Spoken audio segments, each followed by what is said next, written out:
from Mind's Eye, from our fellow radio reading service in Illinois.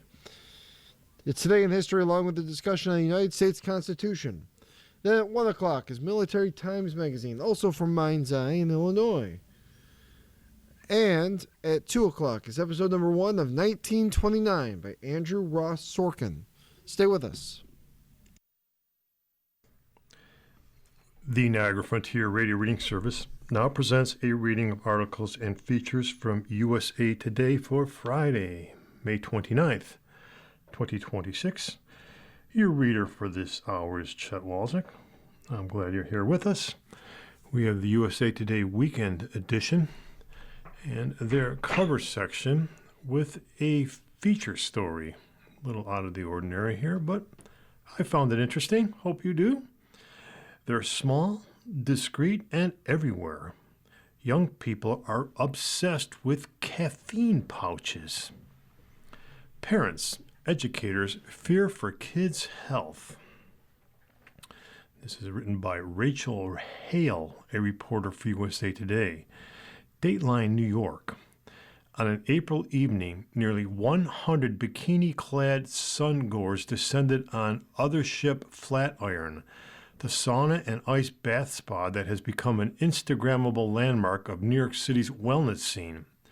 Inside, a DJ blasts house music as people rotate between 32-degree cold plunges and a cedar sauna, slipping small white pouches between their gums and lips. Palm-sized plastic canisters of the product are lined up in neat rows on the counter. The pouches, favored blue raspberry and fruit punch, were not nicotined. The event is hosted by Whip, a startup behind flavored energy pouches. The products are a part of a fast-growing category of caffeine pouches marked as a trendier, cheaper, and more discreet alternative to coffee, energy drinks, and pre-workout powders. In recent months, the pouches, which have circulated in social media mentions for some time, have been popping up more frequently in the wellness sphere and in social settings. Though many brands, including Whip, say these products are intended only for adults, experts who study adolescent behavior have noted that as more young adults talk about these pouches on and offline, they're entering the teenage lexicon as well. They are appealing because they are easy to hide, says Bonnie Halpern Felsher, a professor of pediatrics at Stanford University who studies adolescent tobacco, alcohol, and marijuana use. I have concerns. I don't want young people to become dependent on it or to overuse, she said. There's no federal age restriction on caffeine products, meaning anyone can buy them. Halpern Felsher, who gives lectures to teachers and parents on adolescent tobacco use, says she now regularly receives questions about caffeine pouches. Educators and even parents are worried and have seen adolescents and young adults using caffeine pouches, she says. At bars, the office, and the gym, the products have started taking the place of energy drinks. Companies offer pouches ranging from 50 milligrams to 225 milligrams. For comparison's sake, a 12-ounce cup of coffee contains about 136 milligrams of caffeine, a Red Bull about 114. The FDA recommends that people keep their caffeine intake to 400 milligrams a day. But viral videos show young people doubling up on caffeine pouches, sometimes taking 400 milligrams in one use. Oftentimes, consumers are more aware of their caffeine consumption when it comes to drinking multiple cups of coffees or soda, says Rob Van Dam, a professor at George Washington University. He notes it's easier to consume a high dose in pouch format. And while drinks take longer to absorb, a pouch administered between the gum and the cheek is absorbed rapidly into the bloodstream. Now, because you have all these different sources, it becomes very confusing how much caffeine you are using in total, he says. It's very easy to get into a pattern where you use excessive amounts of caffeine. Influencers have taken to social media to promote the caffeine products, often posting videos littered with slang terms popular with teens and young adults like upper decky or lip pillow. Some call the products Caffey Zins, likening them to nicotine pouches. In comments and in TikTok videos, it's apparent that young adults and teens are trying the pouches. You don't have to be 21, one user wrote over a video linking to Rebel Energy pouches, lamenting that he waited until 21 to try Zins when I literally could have just got these off the TikTok shop at any age. These literally got me through high school, one 19-year-old promoting a Live Well caffeine pouch captioned a video. Sophia Renard, a fitness influencer and freshman at the University of Miami who uses caffeine pouches, says many young people watching promotional content really do not know what they're putting into their body. Renard says caffeine pouches help her track her intake, and she has made TikTok shop affiliate posts promoting Whip. But she cautions that young people interested in the product should be careful. She says her younger brother, who was in high school, has asked her about caffeine pouches. It's like, oh, I saw this influencer do this, so I'm doing it, Renard says. They look at those things and they're like, oh, this is so cool. Critics have pointed to overlap between the nicotine and caffeine pouch industry. Whip CEO Richard Mumby used to be chief marketing officer at Juul, the e-cigarette maker that eventually agreed to pay $462 million over allegations it marketed its products to underage vapors. Whip has distanced itself from the comparisons to nicotine pouches and emphasizes that its product is not intended to be used for nicotine cessation. Nora Minow, a registered dietitian and director of nutrition, regulatory, and product communications at Whip, says that although the slang terminology for the pouches and nicotine pouches may overlap, that is all they have in common. People often default to the most familiar reference point to describe something new, similar to how Kleenex became shorthand for tissues, Minow says.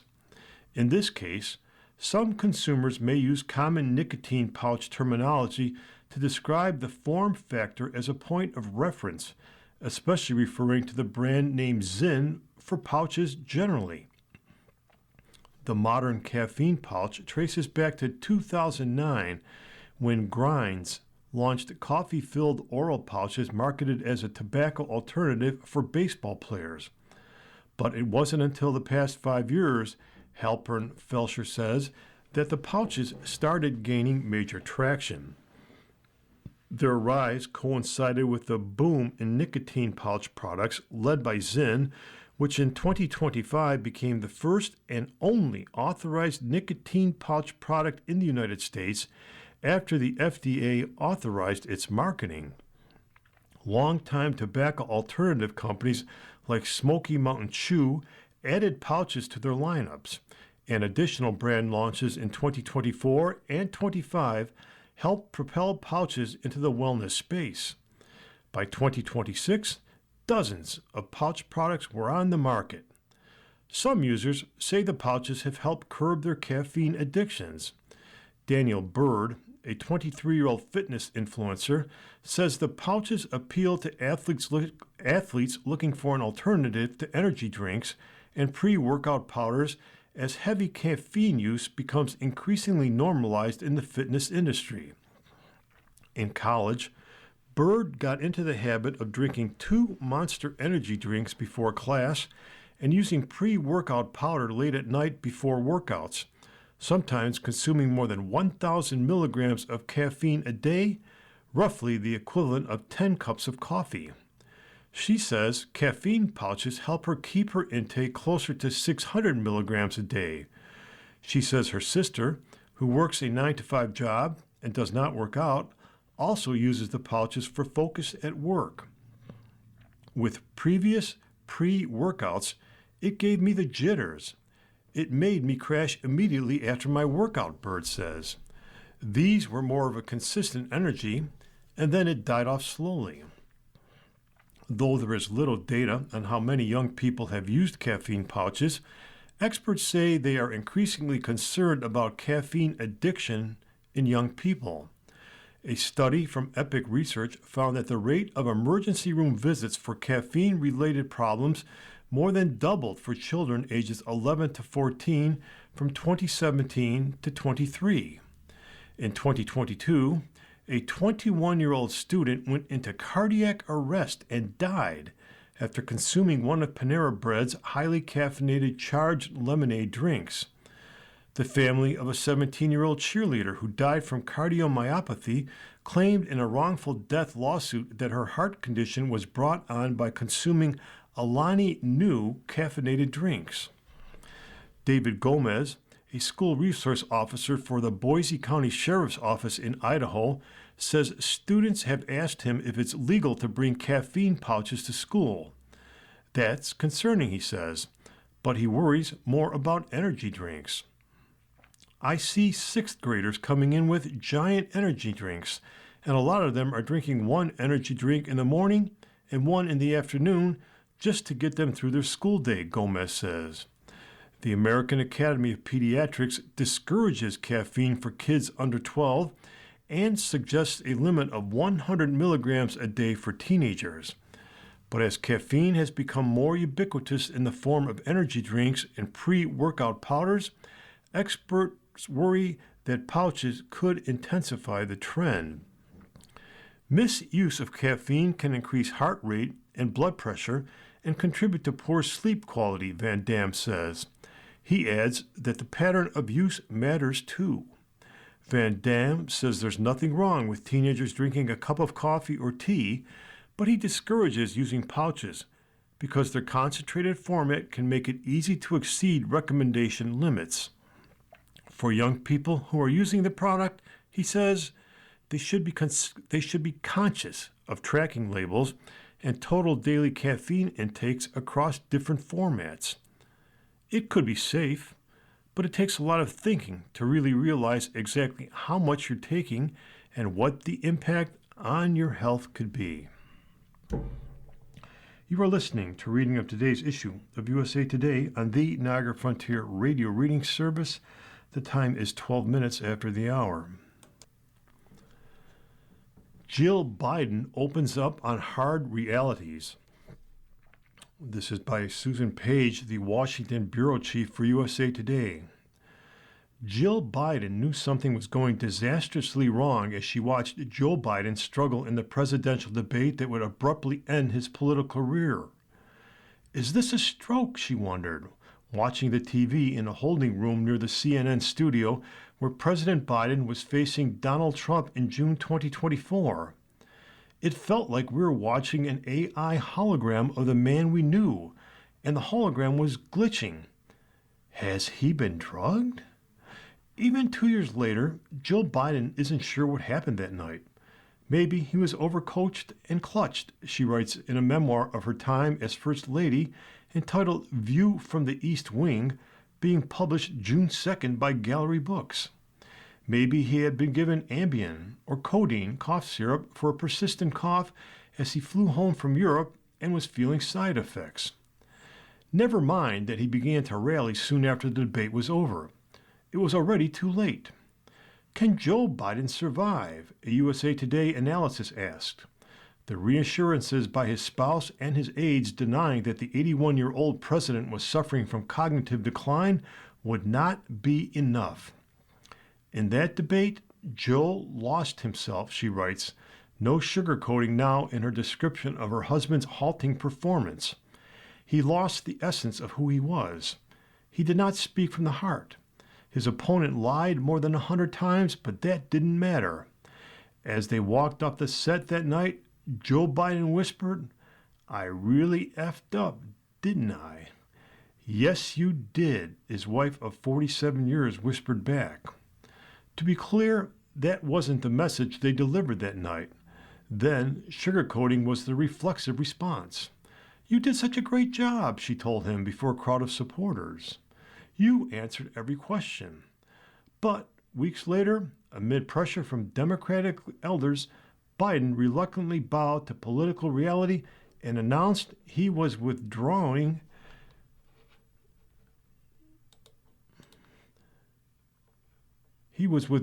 from the presidential race with just 107 days to go before Election Day.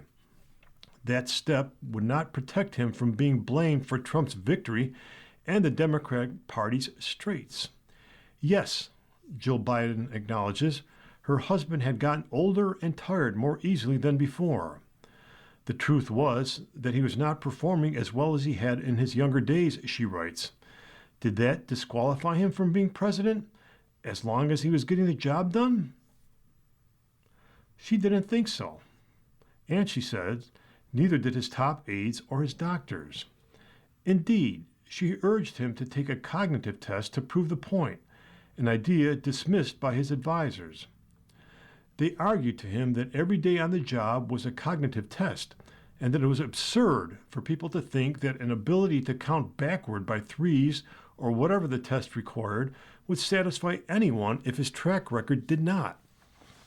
Questions already had been circulating about his shuffling gait and his careful schedule, including his general reluctance to hold news conferences and sit for interviews with reporters.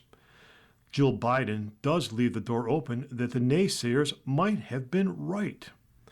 Had he grown too old for the job and I had not noticed, she writes? I didn't think so, but could I be objective enough to be sure? The conspiracy theories about his state of mind would ensnare her too. There were critics who accused her of being some sort of puppet master, that is, the person secretly running things in the White House. But there were also those who argued she had a responsibility to have told her husband not to run for president in 2024 or to have urged him to drop out as the furor raged. That wasn't how she had ever seen her role, she says. Their original discussion of whether he should run for the White House in 2020 consumed all of a minute over an impromptu lunch after they had attended the funeral for former President George H.W. Bush in December 2018. Before I even looked at the menu, I said, "This is it, Joe. You have to make up your mind. Are you going to run or not?" "Yes, I want to run," he told me matter-of-factly. "Okay," she said.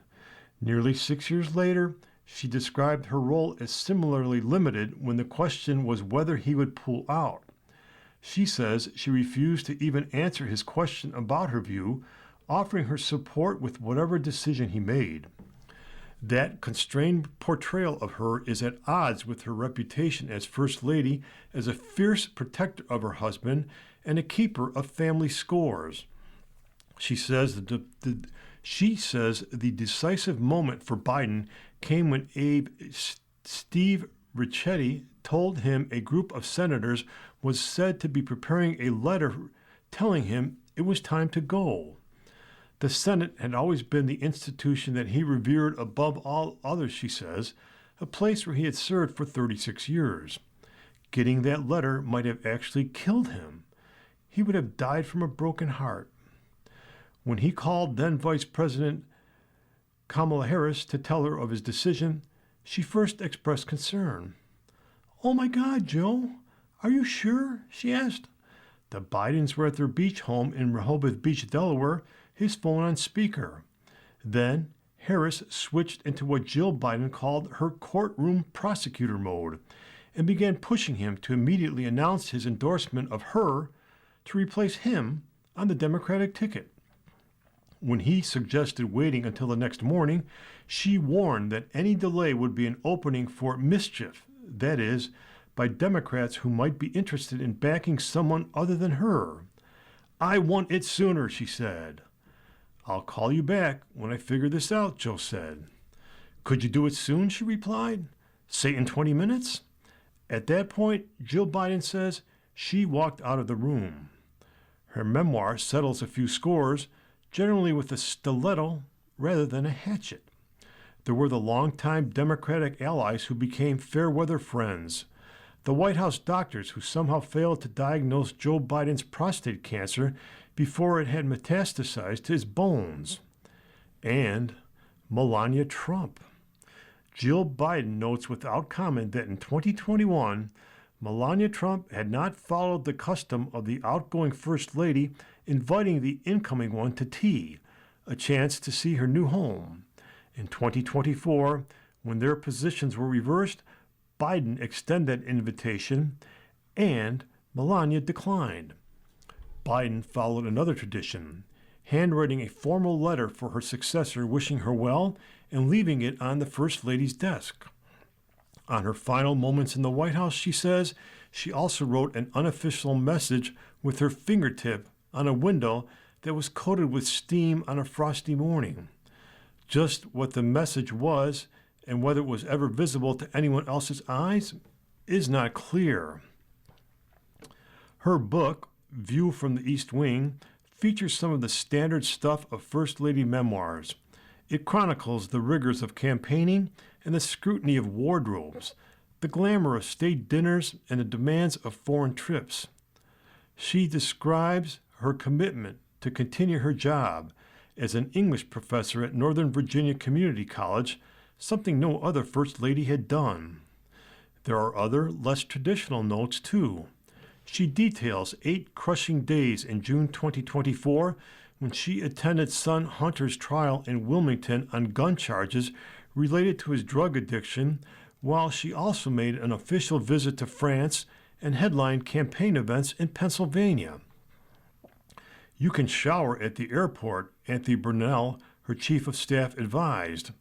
In the 275-page book, the word Trump appears only twice, once in a reference to the Trumps attending Bush's funeral, and once in a quote by Joachim Sauer, the husband of then German Chancellor Angela Merkel. In every other reference, Biden's predecessor and successor, his political nemesis, is described simply as the opponent and then as the new president. The book ends with a moment of reconciliation. A year after leaving the White House, the Bidens attended the funeral in New York of Tatiana Schlossberg, the daughter of Caroline Kennedy and Ed Schlossberg, who died at age 35 of leukemia. During the service, the priest encouraged members of the congregation to share the sign of peace. 2 pews behind the Bidens was former House Speaker Nancy Pelosi, who had held a difficult meeting with the president when he was weighing whether to withdraw. It was his decision, she reportedly told him, but she believed he should drop out. She said Joe would be heartbroken if he heard what the Democrats were saying about him, Jill Biden writes. They had never spoken since that day. Now, he walked back to where she was seated and held out his hand. Peace, he said. Let's be friends. They embraced. For them, at least, the past was the past. Democrats seek probe of $29 billion war cost. Senate Democrats are pressing federal budget investigators to examine the gap between the Pentagon's stated cost for the Iran war, $29 billion, and outside estimates that peg the cost up to tens of billions of dollars higher. In a letter sent May 27th, Senator Elizabeth Warren, Senator Jeff Merkley, the top Democrat on the Senate Budget Committee, and Senate Minority Leader Chuck Schumer urged the Congressional Budget Office to take into consideration the significant divergence between the administration's public estimates for the Iran war cost and outside estimates from media outlets and analysts. We are concerned that the administration has not been fully truthful or transparent in its public accounting of the war's cost so far, they wrote. Another 17 Democratic senators signed the letter. The Congressional Budget Office is a government agency charged with providing nonpartisan analysis and information to lawmakers on the Hill.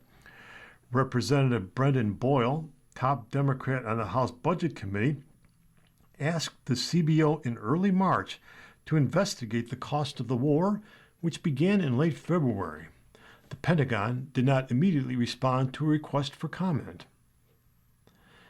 Jules Hurst, the Pentagon's comptroller, told Congress at a budget hearing May 12th that the Iran war has cost taxpayers $29 billion, a $4 billion increase from the $25 billion price tag Hearst had earlier given lawmakers. That total did not include the cost of damage to U.S. military bases and assets struck by Iran, which the Pentagon had not yet fully tallied, Hearst said. Independent estimates range from slightly to vastly higher than Hearst's number. Mark Cancian, a senior defense advisor at the Center for Strategic and International Studies, told USA Today that the cost for the period covered by Hearst's first estimate probably was closer to $35 billion. An analysis by the American Enterprise Institute also pegged the cost at up to $35 billion from the start of the war. A source familiar with congressional estimates told USA Today battle damages could add another $15 billion to the total cost.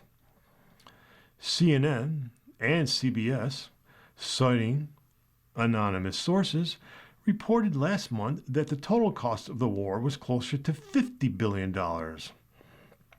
The conflict in Iran has not returned to all-out war since the ceasefire began 7 weeks ago, even though the U.S. military launched what it called self-defense strikes on southern Iran on May 25th, and Israel continues to pummel Lebanon in what it has said is a deepening operation against Hezbollah.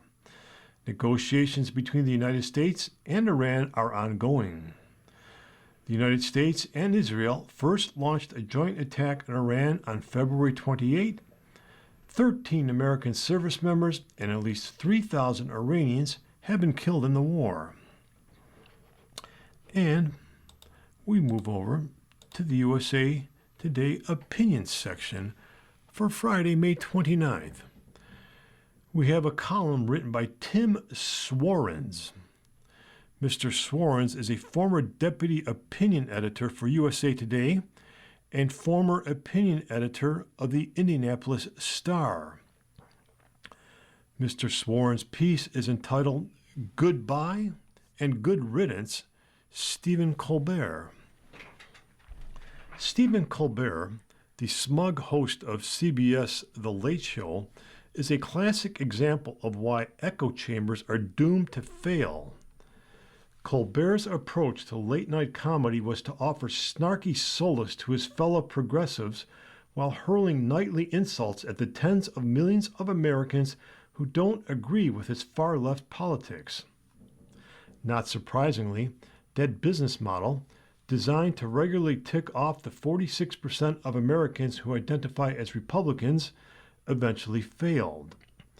Liberals have been in high dudgeon for months after CBS announced that it planned to cancel Colbert's testament to self-indulgence, but the comedian has only himself and the sycophants who surround him to blame. In 2025, Colbert drew an average nightly audience of only 2.5 million, a small fraction compared with the hundreds of millions of Americans who have far better things to do than listen to the predictable jokes of a hyper-partisan entertainer. In announcing the show's cancellation, CBS executives said the network lost $40 million a year on Colbert's show. Forbes reported that the host's salary alone cost CBS $15 million a year. The numbers no longer made sense for a publicly traded company that has to answer to shareholders. It's a tough business these days in the best of circumstances. TV networks, like most entertainment and news media, have been shedding viewers for decades. Colbert's Late Show predecessor, David Letterman, pulled in an average audience of 7.8 million viewers per episode his first year as host in 1993. By comparison, the current top-rated late-night talk show, Fox News Gutfeld, averages 3.3 million viewers per episode. Nobody expected Colbert to come close to the legendary Tonight Show host Johnny Carson's numbers, said to be 9 million viewers a night in his prime, or even Letterman's. But Colbert specialized in antagonizing Americans to the right of the House Progressive Caucus, and that despite the right attitude, eventually cost him his job. As he approached his final show, Colbert claimed that he's more conservative in real life than he appears on TV. It's the best joke he's told in years. Even I laughed at that one. And here's the thing. I don't care about Colbert's political opinions. He's entitled to believe whatever he wants to believe. If he thinks a Democratic Socialist mayor of New York will improve the quality of life in the city, that's his right. It's delusional, but progressives have a right to their delusions. It wasn't Colbert's ideology that sank him. His arrogance did. Even as viewers turned away, he continued to batter the same old straw men with jokes that bored more people than they entertained. Truly great late-night hosts like Carson and Letterman built and kept sizable audiences because they understood their job was to make people laugh, not insult them out of. That simply wasn't enough to sustain an expensive TV production, and CBS, understandably, pulled the plug. On May 21st, The Late Show finally went dark, years after Stephen Colbert drove away many of us who don't see the world the way he sees it. And I am glad to see him go. You are listening to reading of today's issue of USA Today on the Niagara Frontier Radio Reading Service. The time is 31 minutes after the hour, and we turn to the USA Today Money section for Friday, May 29th. And as usual, the money section is really travel and tourism. So, we'll give you what they gave us. A column written by Zach Wichter under the heading of Cruising Altitude. AI wants to know the details from your flight. Oh no. The Federal Aviation Administration has a data problem. Every flight generates so much data that agency analysts struggle to sift through it all and make sense of trends in flight. That is not to say that aviation isn't safe. Flying is the safest way to travel, but experts agree the FAA struggles to make good use of all the data at its disposal.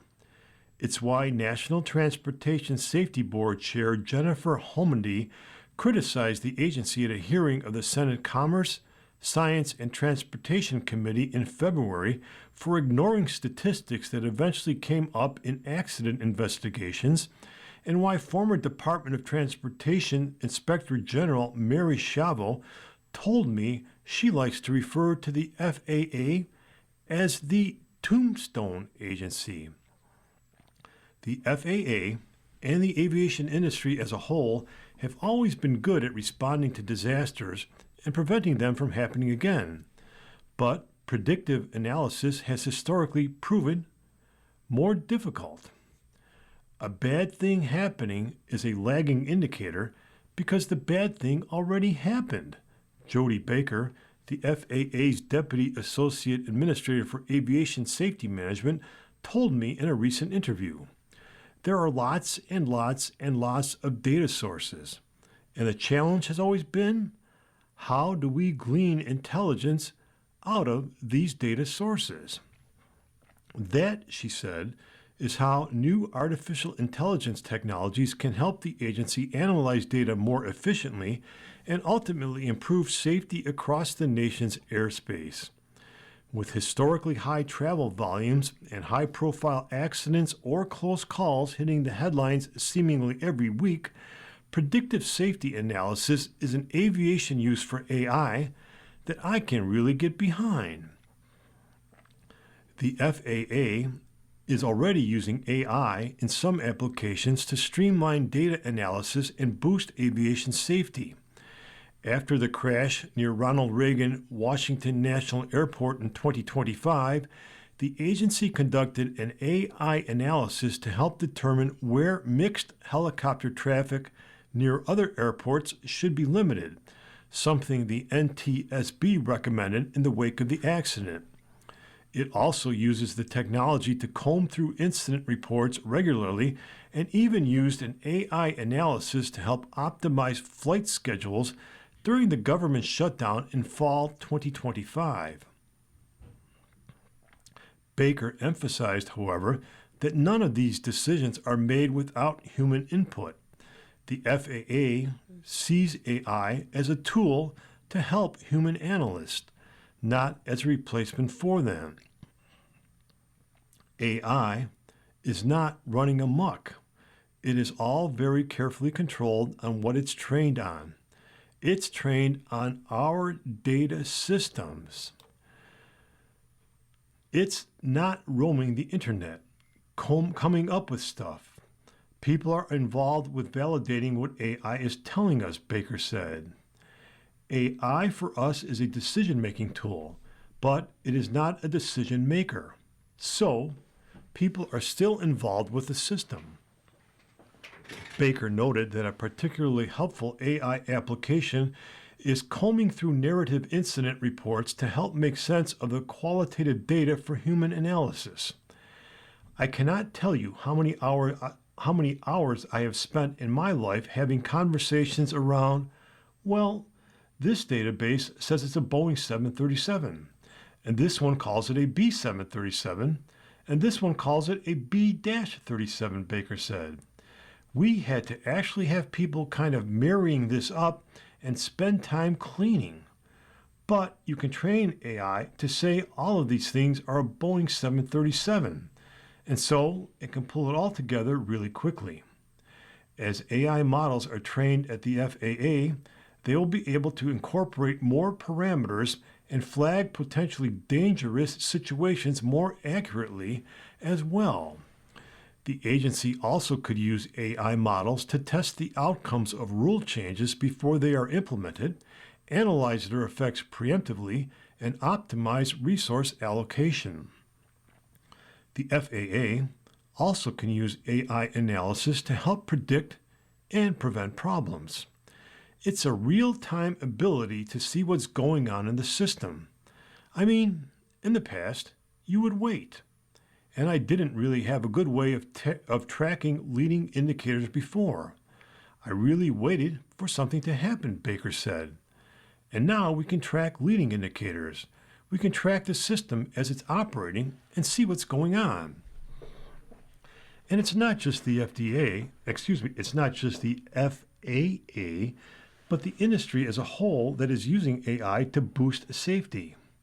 AI is very helpful in taking a huge amount of data and learning from it what is normal, because you can include all of those external factors.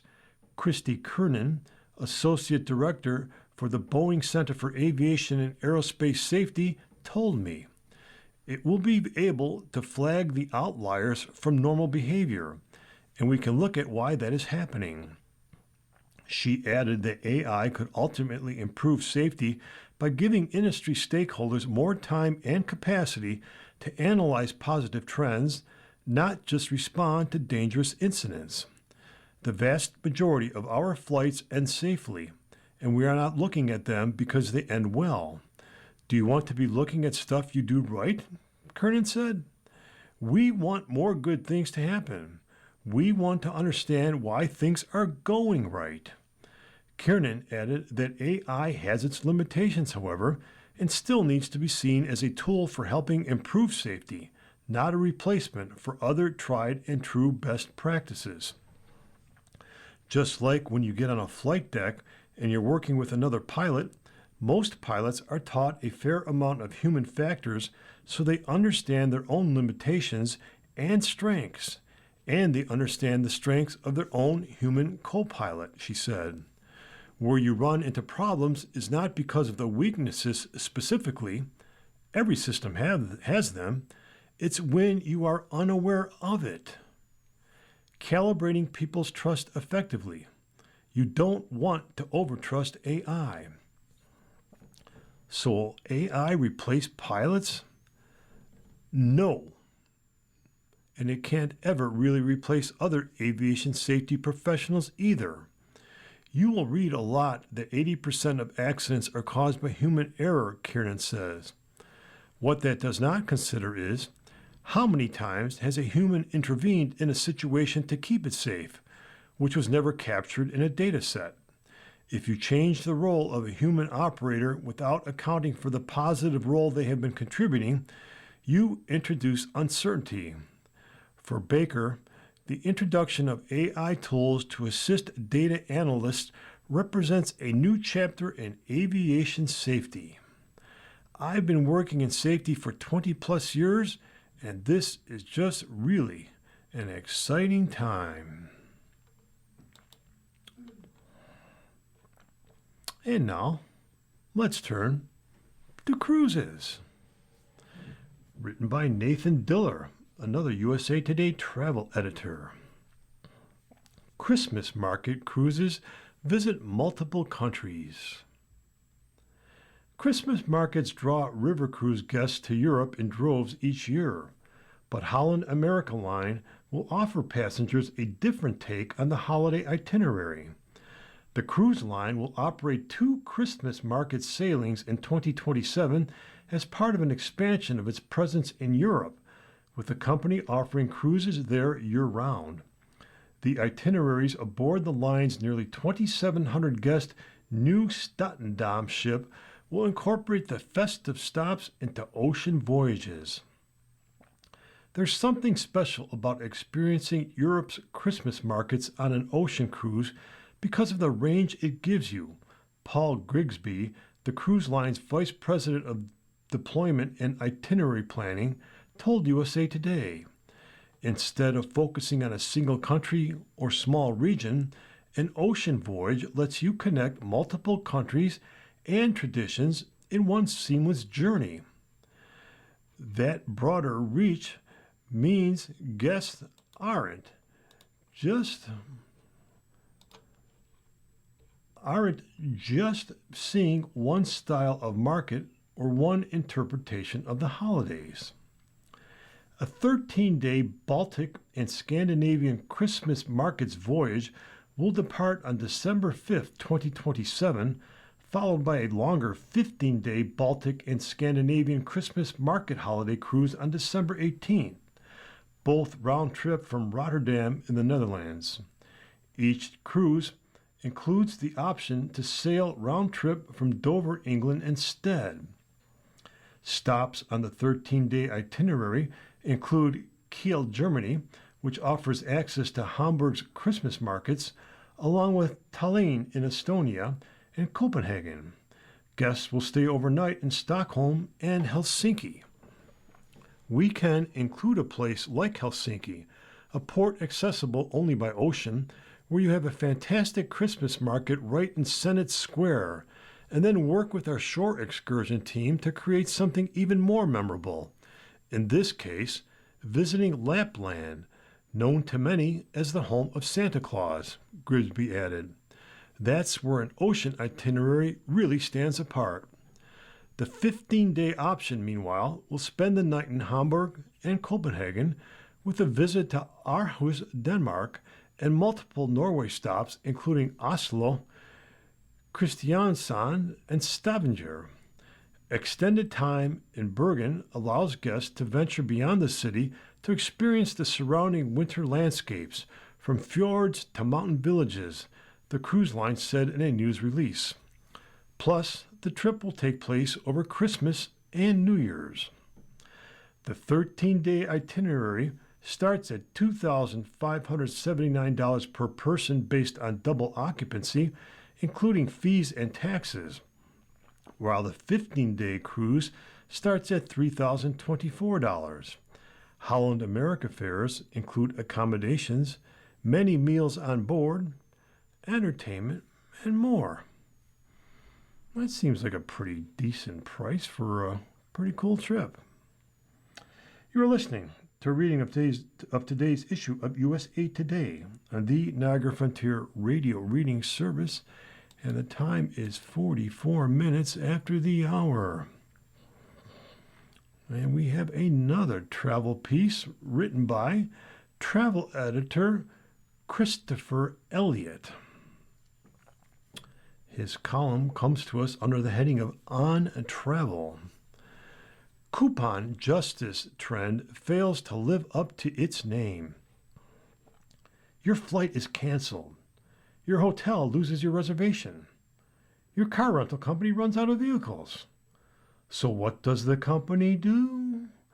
It reaches into its favor bag and offers you a voucher or a Goodwill credit that expires in a year. It's called coupon justice, and it's a troubling trend quietly sweeping the travel industry. Coupon justice is an increasingly automated system for handling legitimate customer complaints. And no, it is not justice at all. It's corporate self-preservation and penny pinching dressed up in customer-friendly language. The practice has exploded since the pandemic when companies pivoted to vouchers to hoard cash. Now, years later, they have discovered another benefit. Travelers do not always use the script, and the company keeps the money without having to give them anything. It's elegant in a way, says Joe Cronin, president of International Citizens Insurance. The airline gets interest-free financing. You get trapped in their ecosystem. Nobody gets made whole. But these partial remedies aren't compensation. They are corporate loopholes dressed in business casual, and you don't have to fall for them on your next trip.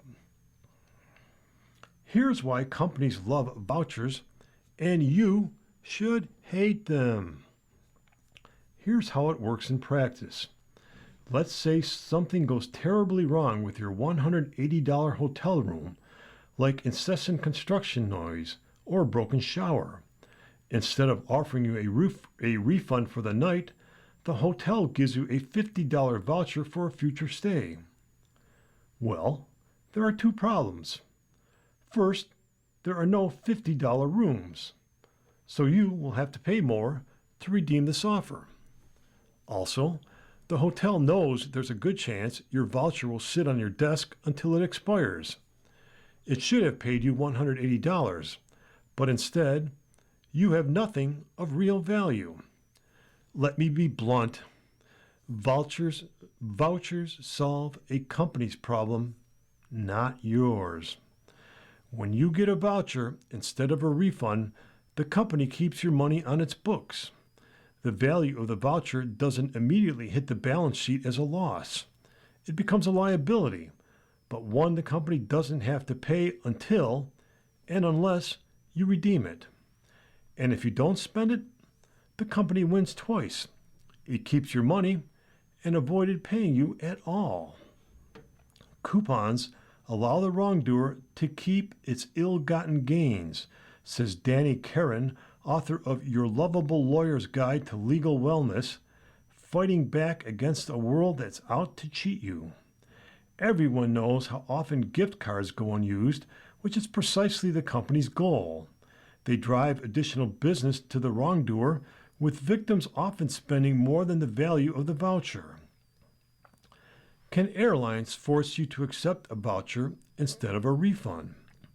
Under Department of Transportation rules, airlines have to provide prompt refunds to your original form of payment when they cancel flights or make significant changes.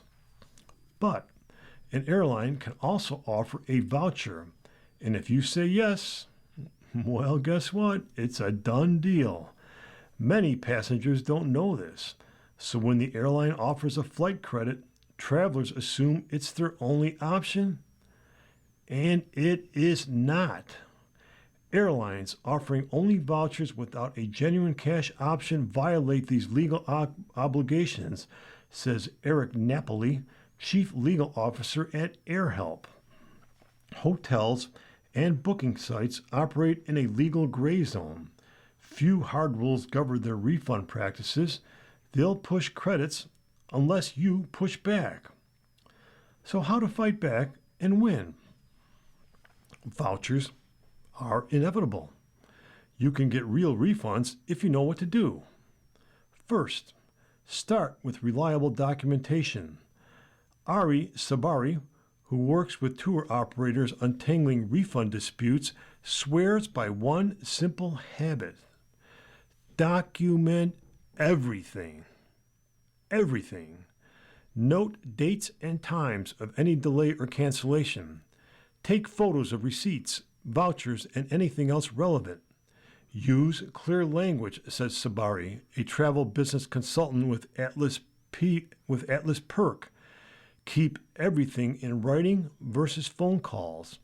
Take a screenshot of the terms. Note the date and times. Don't aim for perfection, aim for immediacy. Good documentation greatly increases your chances of an airtight case. Secondly, when a company offers you a voucher, refuse it in writing. Use the phrase breach of contract or failure to deliver service as promised. Request a full refund to your original form of payment and keep a copy of that email.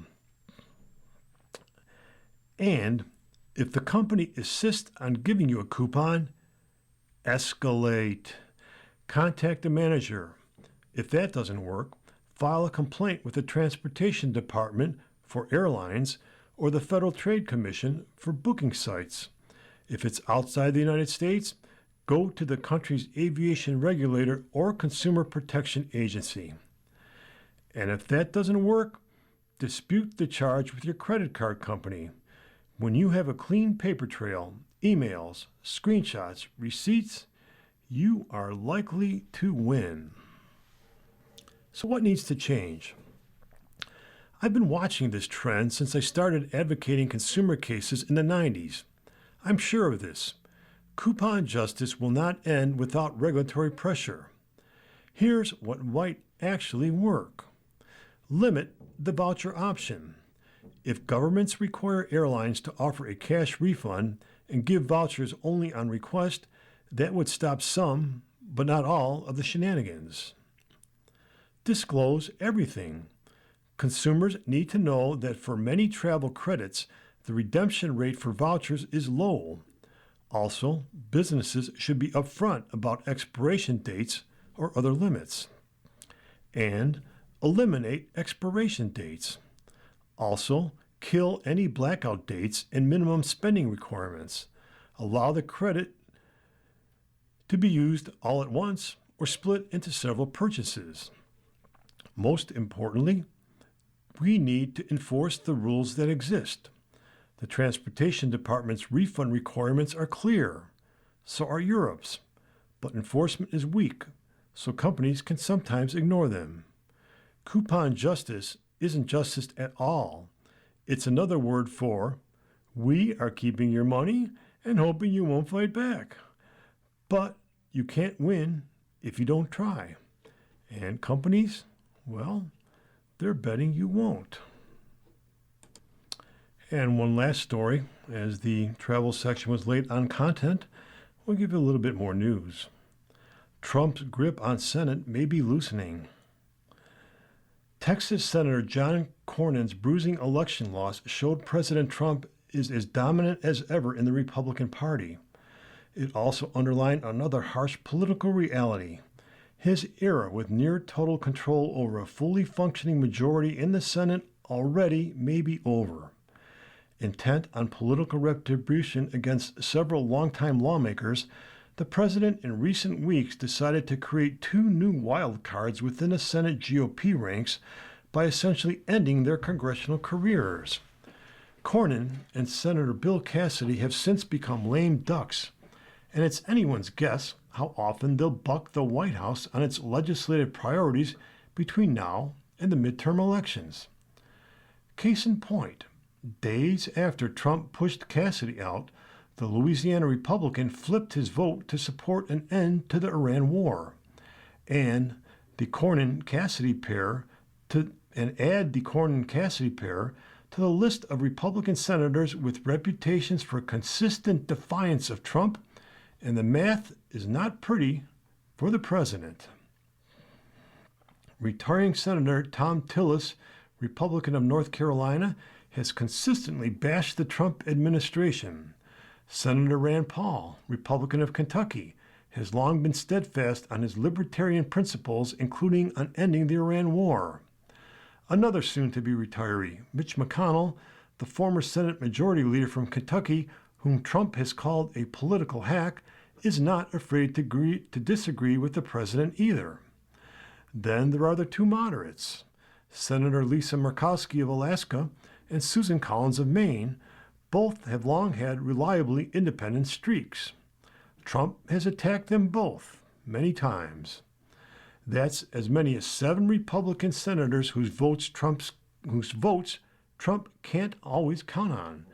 In a chamber where the GOP holds a 3-seat majority, that's a big problem. The new dynamics mean there will be fewer political calculations going into people's decision-making process, Tillis said recently in the halls of the Capitol. Even Senate Majority Leader John Thune of South Dakota recently acknowledged that the politics of the Senate have shifted. Cornyn was beloved among other Republican senators and has raised lots of money for the party over his 3 decades in Congress. When Trump endorsed his opponent, Texas Attorney General Ken Paxton, the frustration was obvious among Cornyn's colleagues, and it intensified the already heated pushback against the Justice Department's view of the new anti-weaponization fund that could financially benefit January 6th rioters. It's hard to divorce anything that happens here from what's happening in the political atmosphere around us, Thune said last week. We have a 53 to 47 majority. If you lose 4 senators, you're below 50, and you can't get anything done, referring to Cassidy, Cornyn, Paul, and Tillis. That is going to be a complicating factor for the rest of the year. You are listening to reading of articles and features from USA Today for Friday, May 29th on the Niagara Frontier Radio Reading Service. We will return for more readings after this short break. Your reader for this session has been me, Chet Walczyk. I was glad you were able to join us. I hope you have a great weekend, and we look forward to seeing you next time around. Take care.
We'll continue now with our reading of articles from today's issue of the USA Today. Your reader for this hour is Dasha. Moving on to the life and money section. Coupon Justice trend fails to live up to its name on travel.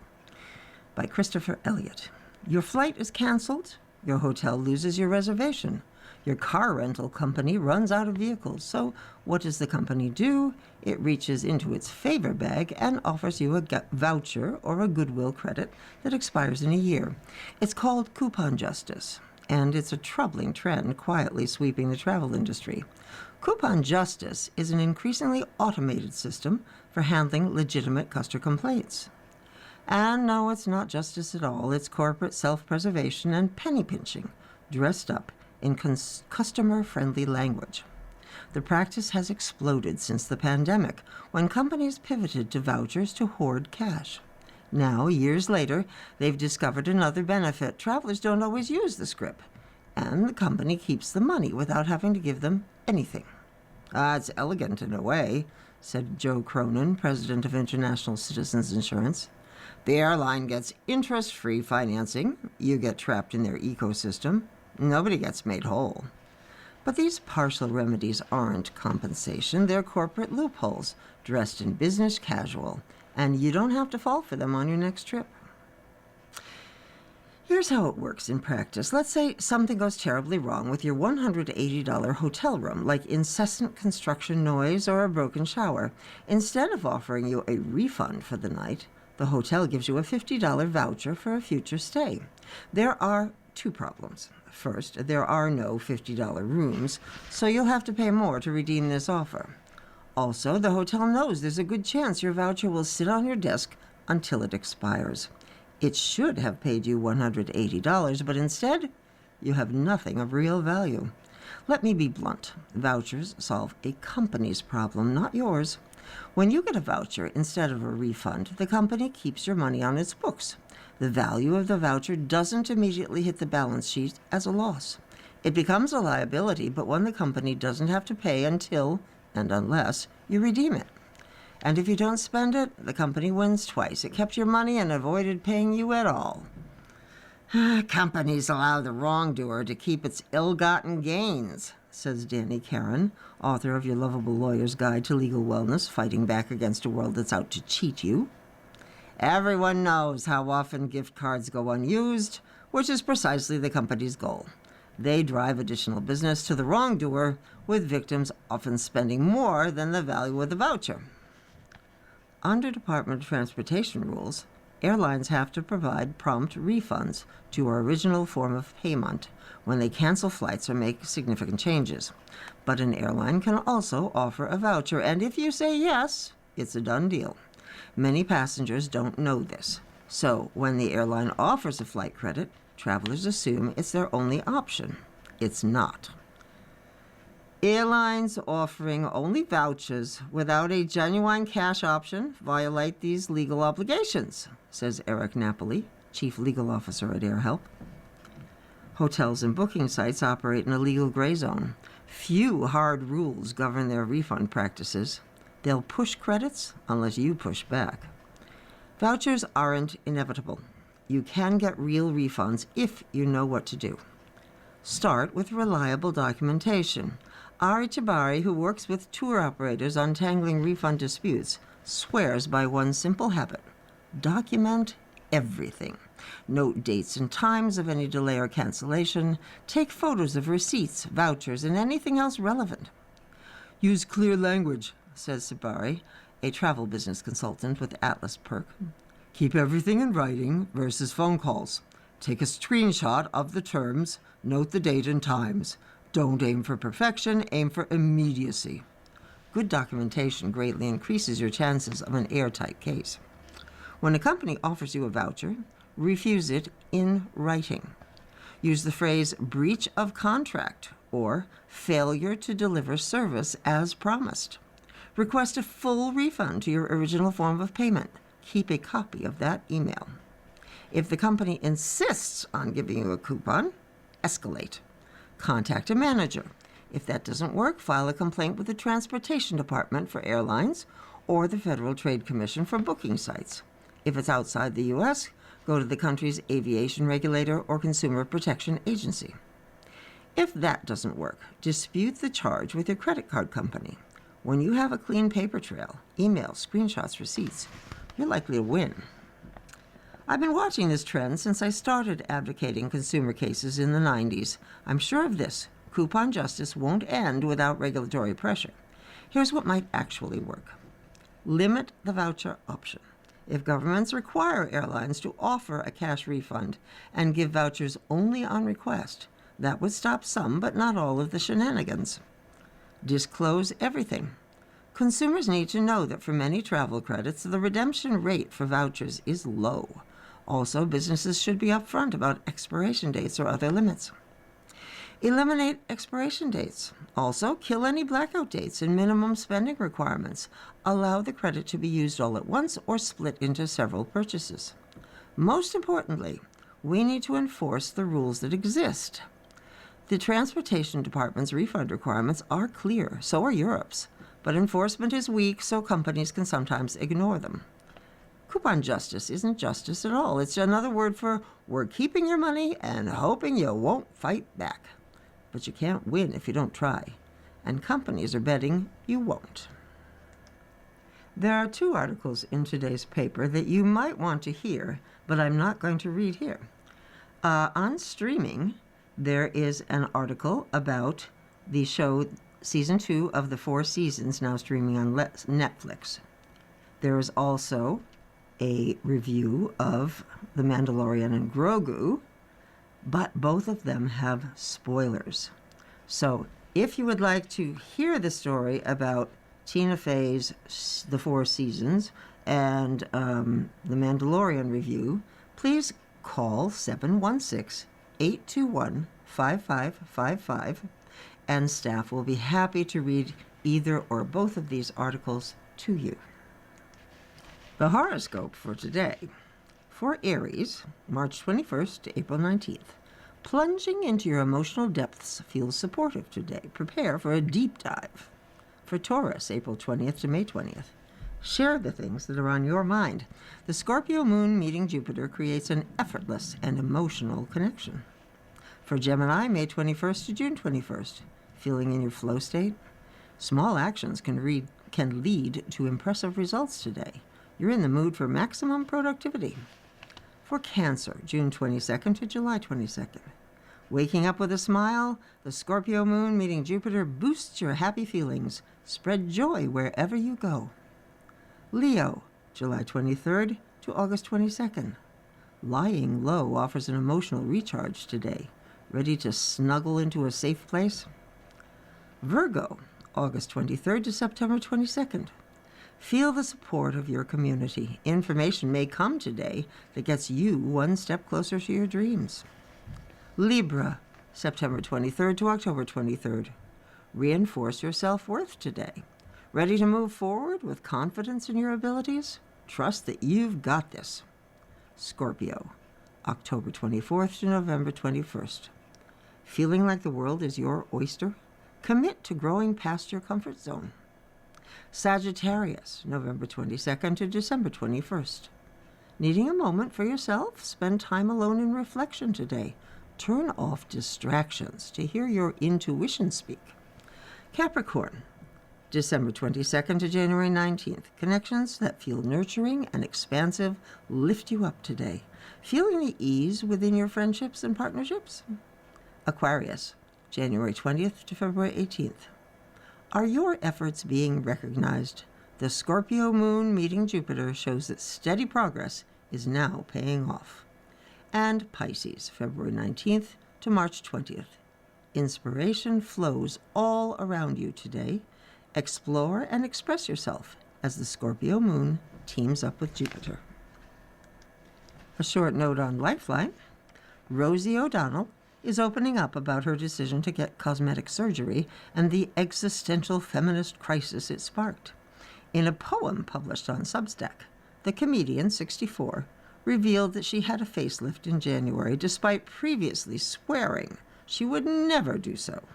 O'Donnell wrote that she always felt getting a facelift would be a betrayal of women.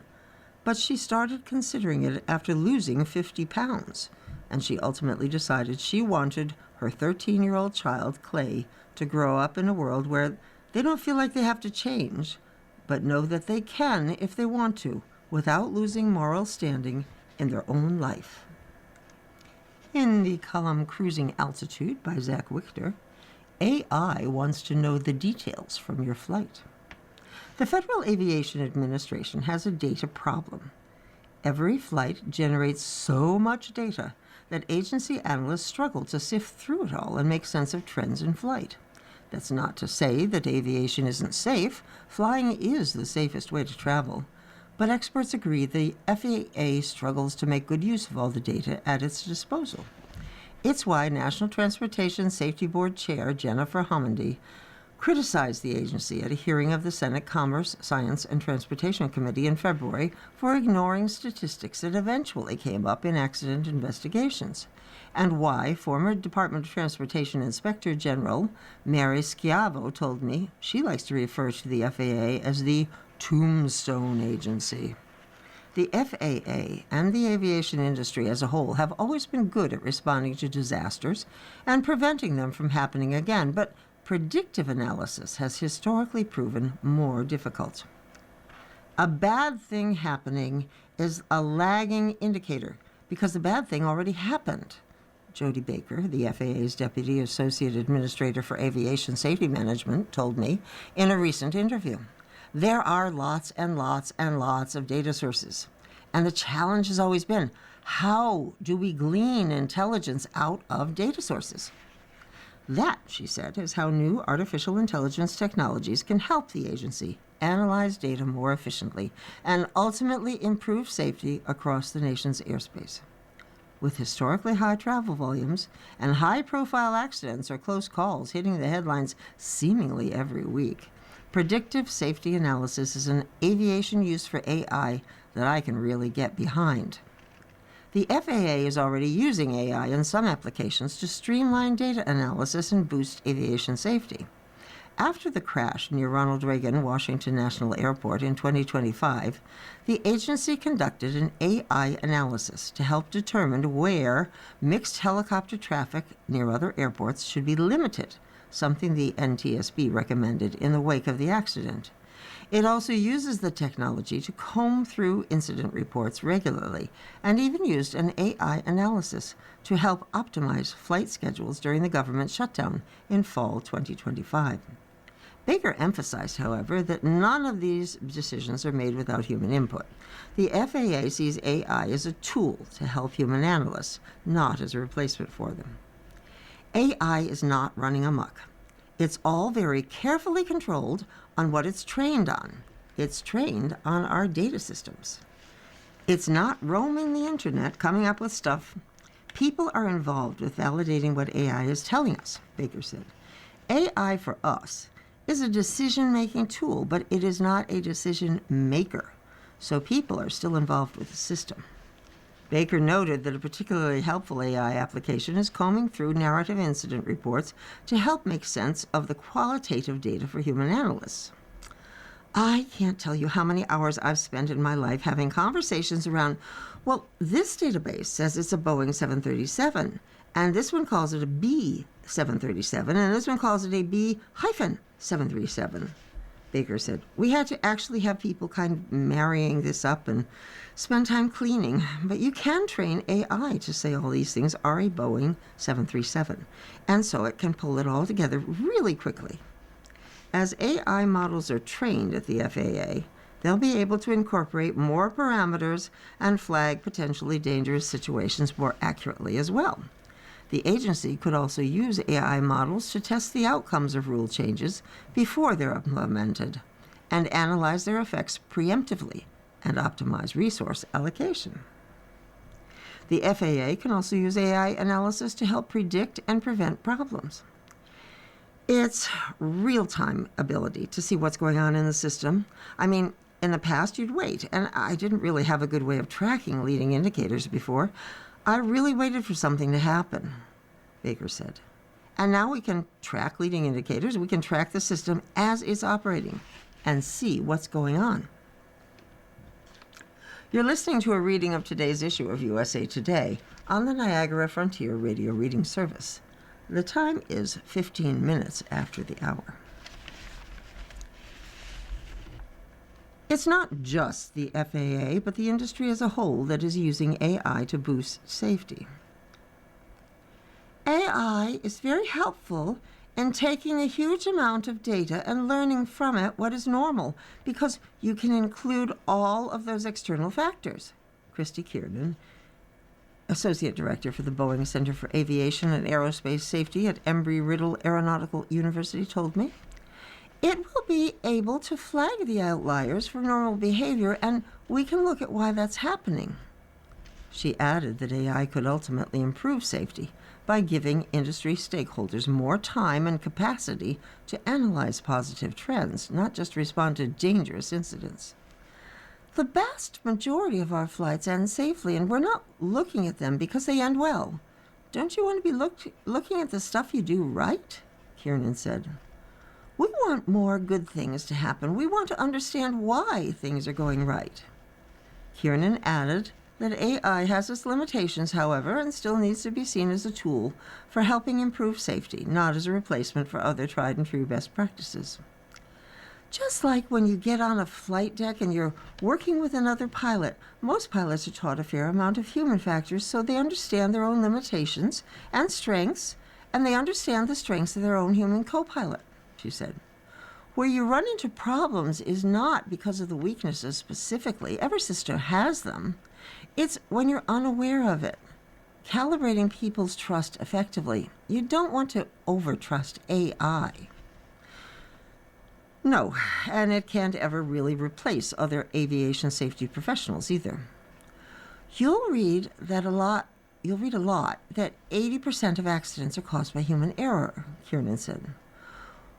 What that does not consider is how many times has a human intervened in a situation to keep it safe, which was never captured in a data set. If you change the role of a human operator without accounting for the positive role they've been contributing, you introduce uncertainty.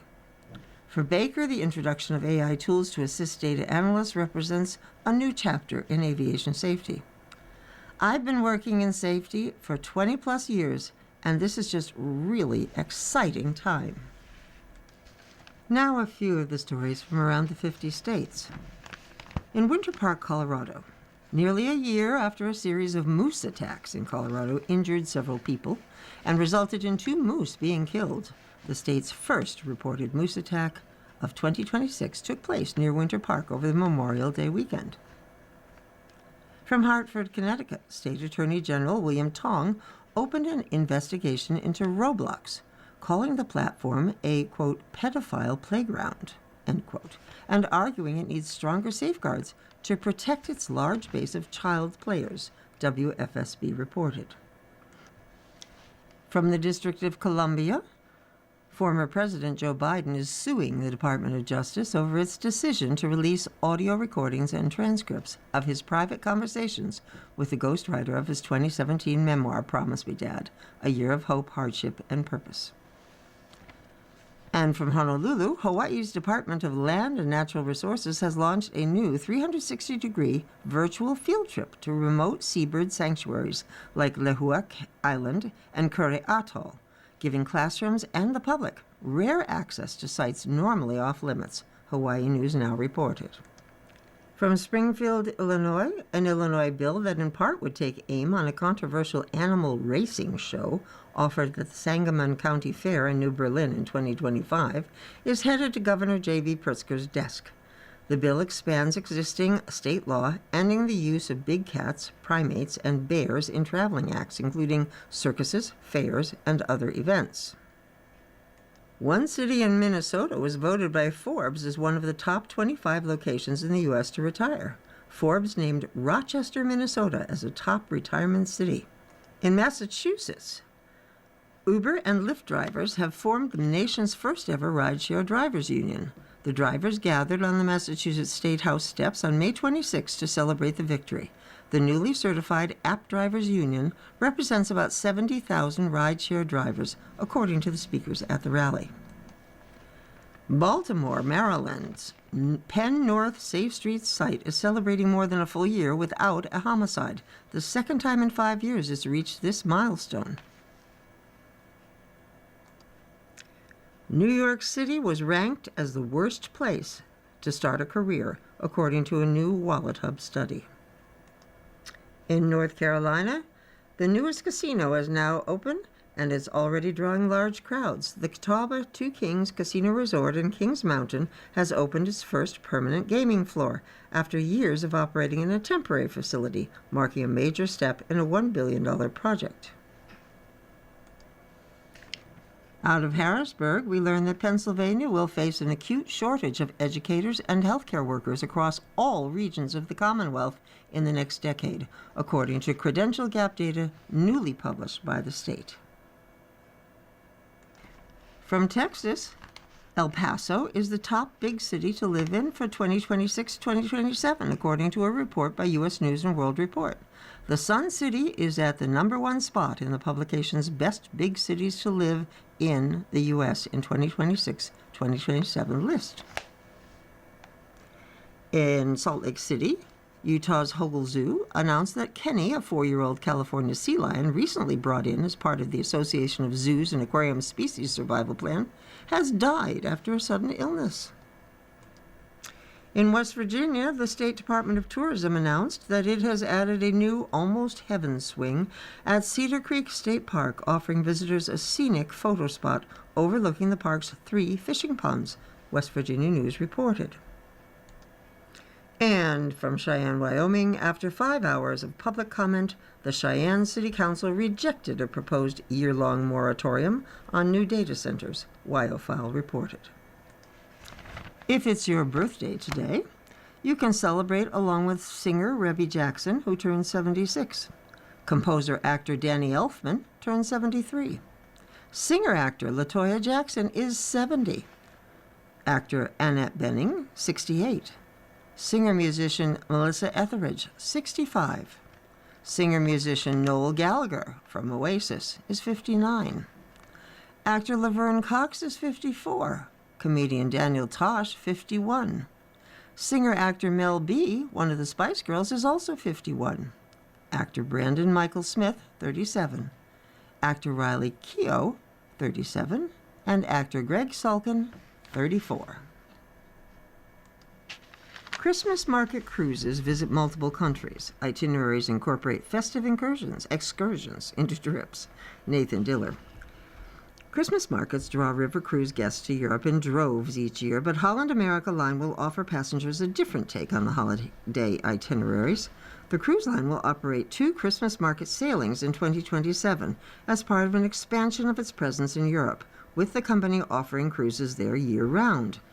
The itineraries aboard the line's nearly 2,700 guest new Statendam ship will incorporate the festive stops into ocean voyages. There's something special about experiencing Europe's Christmas markets on an open ocean cruise because of the range it gives you, Paul Grigsby, the cruise line's vice president of deployment itinerary planning, told USA Today. Instead of focusing on a single country or a small region, an ocean voyage lets you connect multiple countries and traditions in one seamless journey. That broader reach means guests aren't just seeing one style of market and one interpretation of the holidays. When are Holland America's Christmas market cruises? A 13-day Baltic and Scandinavian Christmas markets voyage will depart on December 5th, 2027, followed by a longer 15-day Baltic and Scandinavian Christmas market holiday cruise on December 18th, both round-trip from Rotterdam in the Netherlands. Each cruise includes the option to sail round-trip from Dover, England instead. Where will Holland America's Christmas market cruises go? Stops on the 13-day itinerary include Kiel, Germany, which offers access to Hamburg's Christmas markets, along with Tallinn in Estonia and Copenhagen. Guests will stay overnight in Stockholm and Helsinki. We can include a place like Helsinki, a port accessible only by ocean, where you have a fantastic Christmas market right in the Senate Square, and then work with our shore excursions team to create something even more memorable. In this case, visiting Lapland, known to many as the home of Santa Claus, Grigsby added. That's where an ocean itinerary really stands out. The 15-day option, meanwhile, will spend the night in Hamburg and Copenhagen, with visits to Aarhus, Denmark, and multiple Norway stops, including Oslo, Kristiansand, and Stavanger. Extended time in Bergen allows guests to venture beyond the city to experience the surrounding winter landscapes, from fjords to mountain villages, the cruise line said in a news release. Plus, the trip will take place over Christmas and New Year's. How much do Holland America's Christmas market cruises cost? The 13-day itinerary starts at $2,579 per person, based on double occupancy, including fees and taxes, while the 15-day cruise starts at $3,024. Holland America fares include accommodations, many meals on board, entertainment, and more. You're listening to a reading of today's issue of USA Today on the Niagara Frontier Radio Reading Service. The time is 26 minutes after the hour. Looking at sports, Major League Baseball Union proposes minimum payrolls. The plan includes incentives for small markets that spend, by Bob Nightingale. The Major League Baseball Players Association delivered its first proposals to MLB as labor talks officially opened in New York. The union proposed May 27th that the minimum salary increases nearly double, from $780,000 to $1.5 million, and lowers free agency from 6 years to 5 for players 30 and older. The MLBPA also proposed that each club would be guaranteed a minimum of $240 million in revenue sharing each season. Low-revenue clubs such as the Milwaukee Brewers and Tampa Bay Rays would receive monetary bonuses for qualifying for the playoffs or even having a winning record. The proposal would penalize teams for not putting the revenue-sharing money back toward players, with each club required to have a payroll of at least $150 million. Today, the MLBPA presented a comprehensive set of economic proposals designed to advance the rights and benefits of players at all levels, MLBPA Interim Executive Director Bruce Meyer said. Our goal is to preserve and improve baseball's market system, rewarding competition on and off the field.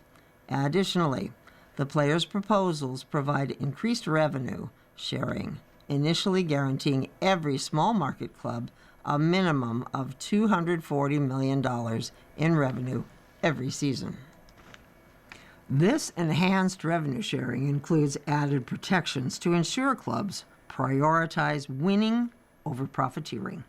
Ultimately, our proposals are designed to build upon the incredible momentum and popularity of our sport worldwide. Major League Baseball, which was expected to make its initial proposal May 28th, said the union's pitch will create greater imbalance in the game, with 78% of the top 15 teams in payroll qualifying for the National League and the American League Championship Series in the last decade. We appreciate the union making a set of proposals, and we look forward to continuing the bargaining process and working toward solving the competitive balance problem our fans are telling us needs to be addressed, MLB spokesman Glenn Kaplan said. We understand their proposals are designed to benefit players. Unfortunately, they do not address and, in fact, exacerbate the competitive balance problem our fans are telling us we must address. The MLBPA's proposal would reduce the amount transferred to lower revenue clubs, weaken the competitive balance tax, and lead to even more payroll disparity that exists today. For example, under the union's proposal, the Dodgers would pay less in luxury tax penalties, giving them an additional $70 million to spend on payroll. The union is also seeking that more players be eligible for salary arbitration, increasing it from players who are among the top 22% in service time with at least 2 years of service to 44%, and increasing the minimum offer to $3 million. The union wants qualifying offers for free agents eliminated, as well as any penalties for clubs signing free agents, while increasing benefits to low payroll clubs that lose players to free agency. The union is also seeking the luxury tax thresholds are increased from $244 million to $300 million, while all non-monetary penalties, draft picks, are removed. Also included are more rules to combat potential service time manipulation, while expanding the draft lottery to further disincentivize tanking. We all see the momentum in our game, Executive Subcommittee member Chris Bassett said in the union release. Amazing players and incredible fans.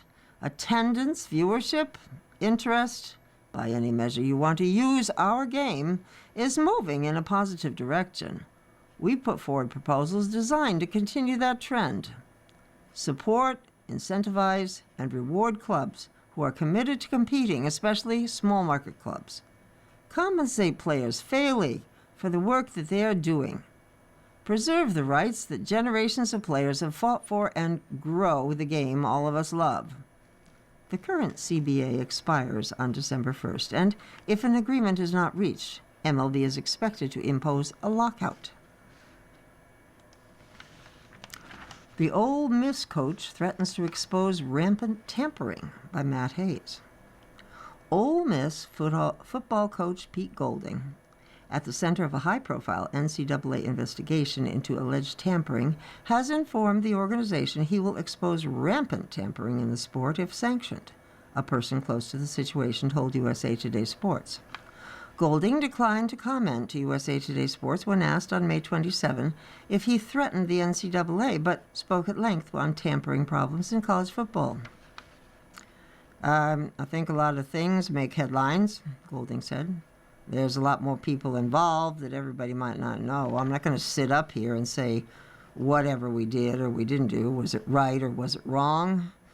But, when you go through what we went through with tampering and what you're seeing day in and day out, some things you feel like shouldn't matter that, they're making a big deal about. Clemson coach Dabo Swinney said in January that Ole Miss actively recruited linebacker Luke Farrelly, who entered the transfer portal at the end of the 2025 season and transferred from Cal to Clemson. Swinney said Golding texted Farrelly while he was enrolled in class at Clemson and asked about his buyout. Swinney also claims Golding texted Farrelly a photo of $1 million contract. Farrelly soon left Clemson and signed with Ole Miss and is the Rebels' projected starting middle linebacker. At issue are the same problems SEC administrators and coaches have been debating all week at the league's spring meetings: a lack of rules, ambiguity within the rules, and outdated rules for the new name, image, and likeness NIL era of college sports. Just as critical to the process is where tampering is initiated. It's not always coaches, and often begins with players and or their representatives shopping for better financial deals. Again, with no specific rules for players and or their representatives, the process is rife with problematic outcomes. Swinney said in January that Farrelly's agent, Ryan Williams, contacted Clemson and told Tigers general manager Jordan Sorrells that Ole Miss was going hard for Farrelly. Is tampering a real thing? I think probably, but I don't know the extent of it originating in a nefarious way that we all assume it is, said Texas A&M Athletic Director Trev Alberts. In an unregulated system, it's also the other way around. Ole Miss Athletic Director Keith Carter declined to comment on the NCAA investigation and said there's no timeline for completion of the process. Rogers counts Peace, the Big W, on course. Adam Schupak from Golf Week. Patrick Rogers owned a dubious distinction on the PGA Tour. This week at the Charles Schwab Challenge at Colonial Country Club in Fort Worth, Texas, he will make his 329th start, the most among active players without a victory. Rogers, 33, and in his 12th year on the PGA Tour, was one of the most accomplished collegiate golfers, tying Tiger Woods with 11 victories at Stanford. Becoming an example of unfulfilled promise at the pro level weighed heavily on him. In the latest episode of Mindfulness, an original series from PGA Tour Studios, Rogers reads aloud a letter he'd written to himself late last year. "The struggle cut deeper than I ever imagined," he admitted. "Every missed cut somehow felt like the worst one. Every bogey on the last left a pit in my stomach. Watching my peers achieve the success I desperately chased chipped away at my ego and my belief. Hundreds of what-ifs, thousands of hours of effort with seemingly nothing to show for it." But this isn't a story about failure, it's about redefining winning. The biggest shift for Rogers was meeting his wife, Jade, during a Christmas holiday in Miami Beach in 2016. They became engaged a year after their first date and married in 2019. "She helped me become my own person and my own man, and I think it was chapter 2 in my golfing life," he said. 2 kids, Rafi and Rosie, and a third on the way, and Rogers said he walks through the door feeling as if I've already won something bigger than golf could ever offer. But it wasn't always that way. Rogers was torn on how to navigate being a responsible parent and loving partner while also caring deeply about his career. He admits he dealt with guilt when he was competing at tournaments about being absent at home, and when he was at home, he worried that he was neglecting his career. With help last 2 years from performance coach Julie Ilian, Rogers has worked to develop a better understanding of his work-life balance, and it's freed him up to play better golf. Rogers described her as a motherly figure, distilling words of wisdom in a nurturing, non-judgmental way. I think, for me at least," Rogers said, "and probably a lot of guys, the solution feels a lot better when I feel like I led myself to it, and she just kind of helps guide me." Most of all, she helped Rogers reach a place through self-reflection of coming to terms with why he plays the game and what his purpose is. So, what exactly is his why? "I play to be an example to my kids and to my family on how to pursue excellence and be the best version of myself, how to be resilient and overcome challenges, and I play to compete against the best players," Rogers tells Golfweek. "The competition aspect is what I really love, and I've always really loved, but sometimes that gets lost if you feel like you need a result in order to feel validated. All those things are empty." Rogers is self-aware enough to know that he's blessed to play a game for a living, one that has earned him more than $20 million in prize money alone. But none of that erases the internal battles, the weight of expectations, the fear of falling behind, the quiet pressure of survival. Golf can be beautiful and brutally honest, he says. In arguably the most poignant portion of the episode, Rogers is surprised with the letter that Jade has written to him, in which she says, "The greatest thing you've ever done isn't written on the leaderboard. It's the life you've built with us." She just makes me want to take on the world, Rogers says as he finishes the letter. Rogers has come to terms that there's a deeper meaning to winning and that a trophy isn't the end game. But still, he concedes he desperately wants to win on the PGA Tour with every fiber of my being. "I want it, but I don't need it in order to feel complete as a person," he explained to Golfweek. He plays with a newfound confidence and walks with the comfort that comes with being comfortable in one's own skin. "I feel bulletproof from everything I've walked through," he said in the show. "Struggle shapes you, failure teaches you, and resilience becomes its own quiet superpower." So he keeps showing up, keeps putting in the work, and believing that his day in the sun is still to come. "Keep practicing, and one day you'll win a tournament," says his oldest son, Rafi, who makes a cameo at the end. "I have a feeling one day you're gonna win. I just know it." The 4th NCAA title puts Stanford in GOAT talk by Cameron Jordan. Throughout the dozens of individual wins and team trophies, the bad taste lingered. Stanford is no stranger to success. The Cardinal are arguably the greatest dynasty in college women's golf history, in the midst of a historic run that has seen the team win more titles than teams lost since the 2020-2021 season. Yet a loss to Northwestern in last year's championship match never went away. Paula Martin Sampedro and Andrea Revuelta were frustrated with how the team performed in that championship match. They knew how good their team was. They felt the Cardinal not only should have won, but dominated. Anything less was unacceptable. That's why the junior and sophomore duo from Spain called a team meeting after the Augusta National Women's Amateur. It was before Stanford began its postseason run. Martin Sampedro and Revuelta didn't mince words with their coach and teammates. They wanted excellence. There was, no reason why we shouldn't be winning every match play event, Martin Sampedro said. So we kind of thought and dived deep into what our thoughts were and, how things played out in the past and how we could have gotten better, added Revuelta. We're clearly pretty good at stroke play. So that was a thought that it was just building up within the players. We talked about the little things that could be better. Those little things are what separated Stanford from the rest of college golf in recent years, and it's a big reason the Cardinal are back on the mountaintop. Number 1 Stanford knocked off second-ranked Southern Cal 4-1 in the NCAA Women's Golf Championship match May 27th at Omni La Costa in a match that was never really in doubt. A string of early USC errors took away any chance the Trojans had, as Stanford capitalized on nearly every shortfall and took advantage of nearly every opportunity. Martin Sampedro earned the first point, topping USC star senior Catherine Park 3-2. Seconds later, sophomore Meja Ortengren polished off a 6-5 triumph. Then, fittingly, senior Mega Gan capped an incredible career with a 4-3 win over Bailey Shoemaker, ending the match on the 15th green. The same hole former Stanford standout Rachel Heck clinched the championship match with 2 years ago. The championship is Stanford's third in the last 5 years. The Cardinal have also won the stroke play portion of the NCAA championship 6 consecutive years.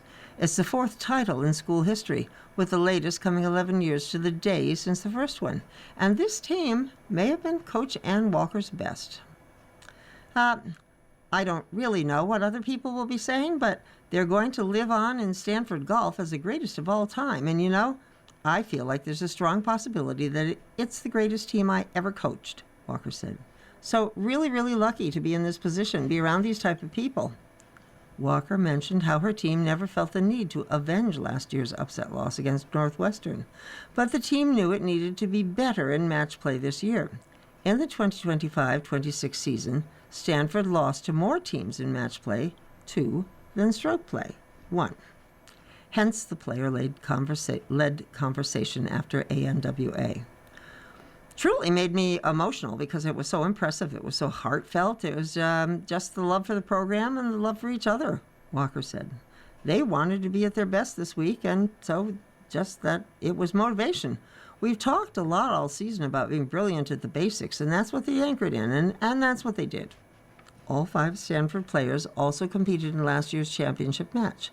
The 2 seniors, Gan and Kelly Chu, the latter, who celebrated a birthday on May 27th, were dominant in match play in their careers and leave with 2 championships.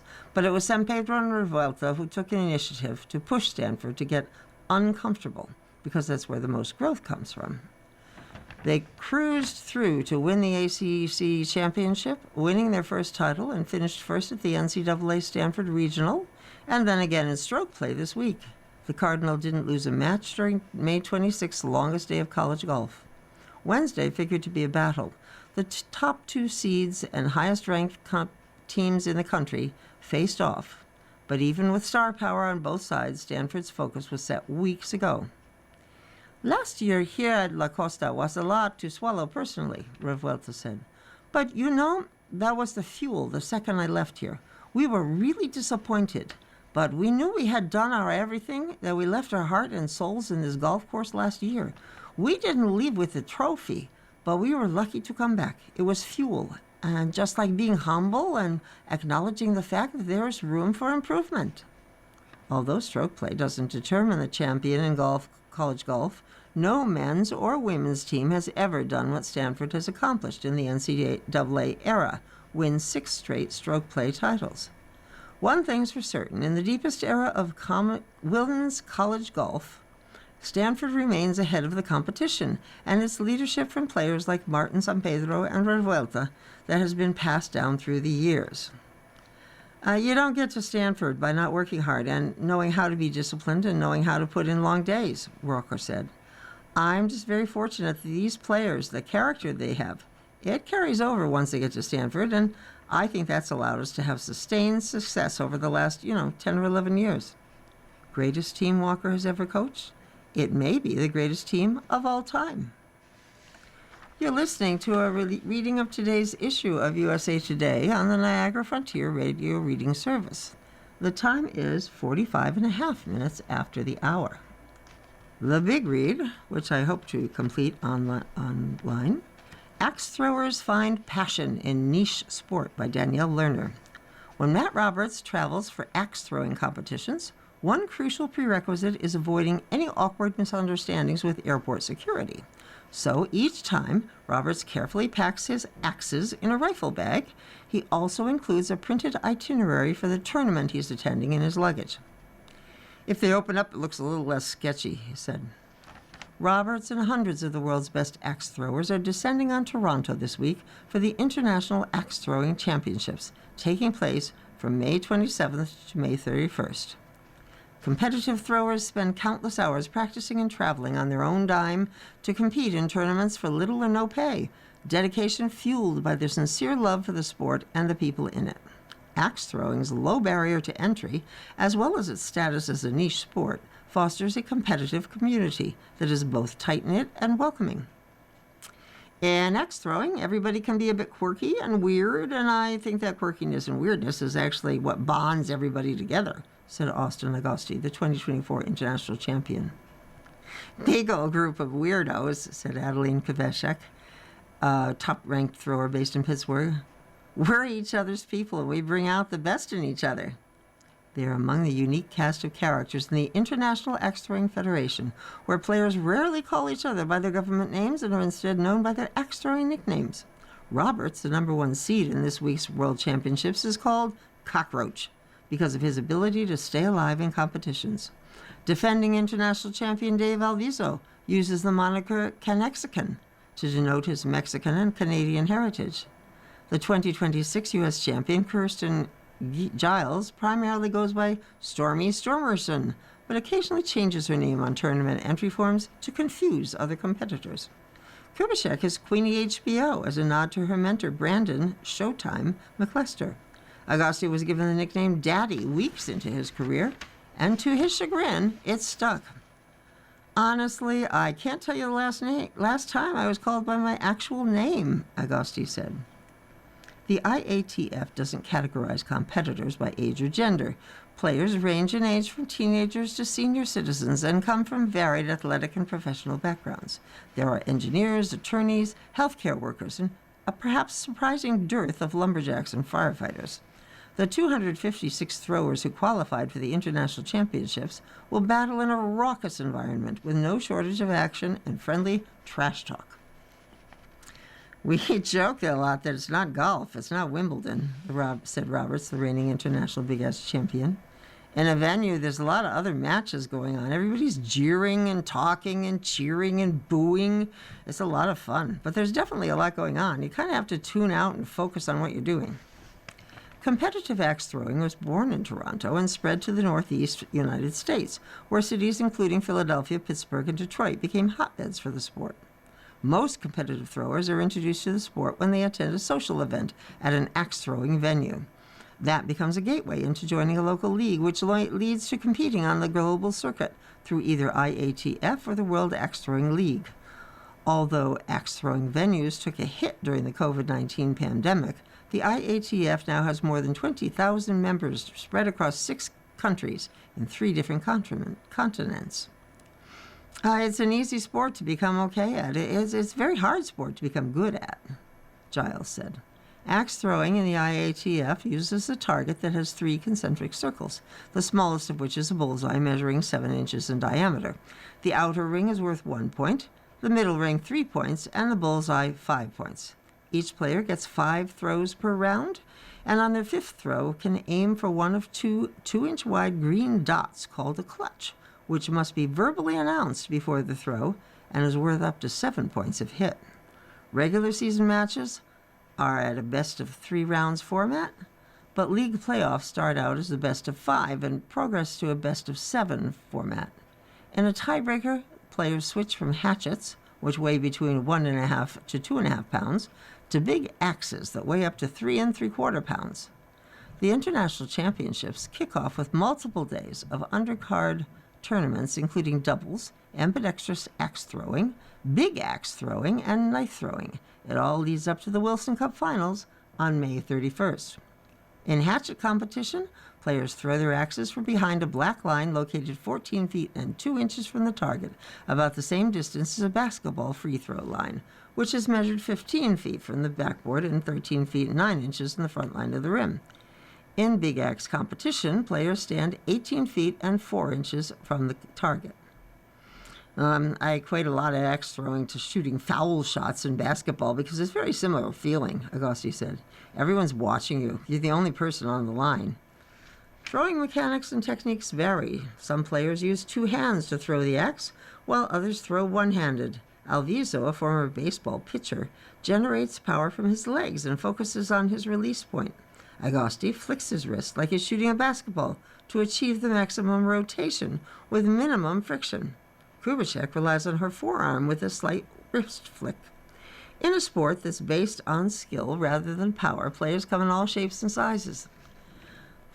Well, you can have somebody who's built like a linebacker, and you can have somebody who's like 90 pounds and 4'10", and they'll be on the same playing field just because of skill level, Kubitschek said. Kimi Giant Slayer Supnet, who became the first woman to podium at IATC when she finished 3rd in 2024, stands around 5 feet tall. Several teenagers are also fearsome competitors. It becomes very much more of a skill sport, not necessarily a power sport, Alviso said. That's kind of the beauty of it. It doesn't really matter what your physical size is or your strength level. It's just basically practicing, repetition, figuring out your release point, where you need to stand, and a throw you can perform under pressure. The equipment also makes a difference. Smaller axe blades are generally considered beneficial for throwing bullseyes, while longer blades are better for clutch throws, so players have different axes for specific throws. All axes must adhere to required dimensions and weights. Players usually carry their axes in racket bags or rifle cases. Just like in baseball or tennis, most of the top-ranked axe throwers use custom-made axes to increase comfort and accuracy, and sometimes for aesthetics. Custom hatchets can cost between $100 and $250, while custom big axes cost $250 to $400. Aviso has custom axes priced in the triple figures, but he also throws a $20 hatchet that he bought from eBay. More important than cost, Alviso said, is experimenting with different axes to find the best fit. I think having an axe that feels right with your throw is important. Injuries do happen, just not the way you think. Throwers say one misconception is that axe throwing is dangerous because an axe could hit somebody, but chances of that are low because there are strict rules about safe standing areas for competitors and spectators. Instead, overuse injuries and muscle fatigue are common. Kubitschek developed tendinitis in her arm and keeps ibuprofen, a massage gun, and topical pain reliever on hand. Giles tapes the pointer finger on her right hand, where her axe rests, to prevent blisters. Roberts said his shoulder could feel especially sore after a big axe tournament. The biggest challenge, however, is mental. There's no defense in axe throwing, which means competitors must ensure their minds are as sharp as their blades.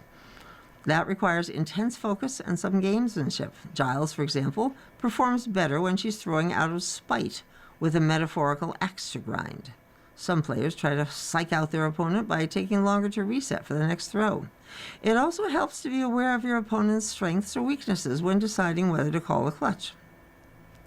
You can practice all day and throw and hit the target all day, but to do it when there's 100, 200 eyes on you and you're down and you're playing someone who isn't going to miss, being able to perform under those circumstances is a completely different thing, Giles said. Before she found axe throwing in 2021, Giles spent 5 years bedridden with an illness doctors couldn't figure out. She eventually underwent surgery to remove 14 benign tumors with a total weight of 17 pounds from her body. After spending so long in isolation due to illness, the community aspect of axe throwing called to Giles. Axe throwing was really taking my power back, like building myself back from the group up after a tragedy. It's empowering. In October 2025, Giles became the first woman to win an IATF Grand Slam tournament, a marquee event that allows players to earn qualification to World Championships. She won the next Grand Slam after that, too, and is part of a rising cohort of women who support each other and are making their mark on throwing. Kubitschek, for example, is seeded 11th in this week's international championship field. She previously worked at an axe throwing venue in Pittsburgh and took pride in beating cocky male customers who challenged her to a match. She's also the most recent champion of the Slayer Series, an IATF tournament open to anyone who meaningfully identifies as trans or cis woman, non-binary person, or other marginalized gender. None of the top-ranked IATF players make a living from axe throwing. To save money on tournament travel, they drive whenever possible and sometimes room together with other competitors. For the moment, axe throwing remains a sport of passion. Roberts encourages anyone who's interested in axe throwing, even recreationally, to try it out at a local venue. He finds throwing to be cathartic, but more than that, he cherishes the relationships it has allowed him to build. It's really been cool meeting people from all over the world and making friends, Roberts said. A lot of people that, if axes went away tomorrow, we'd still be friends, and we'll keep up probably the rest of our lives. The total prize pool for the 2026 International Championships main tournament is $23,500, with the first place winner taking home $9,400. Prize money at most tournaments barely covers the cost of travel and an entry fee. I think if you won every Grand Slam tournament in the calendar year, you'd make probably somewhere close to 15, 20 grand. Augusti said, honestly, in most tournaments, I'd say you're very fortunate to even break even. Giles said she'd like to see axe throwing follow in the footsteps of cornhole, which used marketing to garner mainstream attention and will have the American Cornhole League finals broadcast on ESPN networks in June. The IATF championships will be streamed live on YouTube. For the moment, it remains a sport of passion. A couple of other articles you might be interested in having read to you. Fishing is football's quiet obsession, Sunrise Cast, or UCLA Ball Club creating Bruin magic. If you would like to have them read to you, please call 716-821-5555, and staff will be happy to read it to you. You have been listening to a reading of the USA Today for Friday, May 29th. We read the USA Today weekdays at noon. For more information, call us at 821-5555. Your reader for this hour has been Dasha. Coming up next in the Niagara Frontier Radio Reading Service, we have episode number 5 of 1929 by Andrew Ross Sorkin. Following that, at 3 o'clock is the New York Magazine, and at 4 o'clock, a re-airing of the Buffalo News. Stay with us. You're listening to the Niagara Frontier Radio Reading Service. Radio Reading serves people who are blind or have a print disability throughout Western New York and Southern Ontario's Niagara Peninsula. From its broadcast studios at 1199 Harlem Road in Cheektowaga, just north of Clinton Street.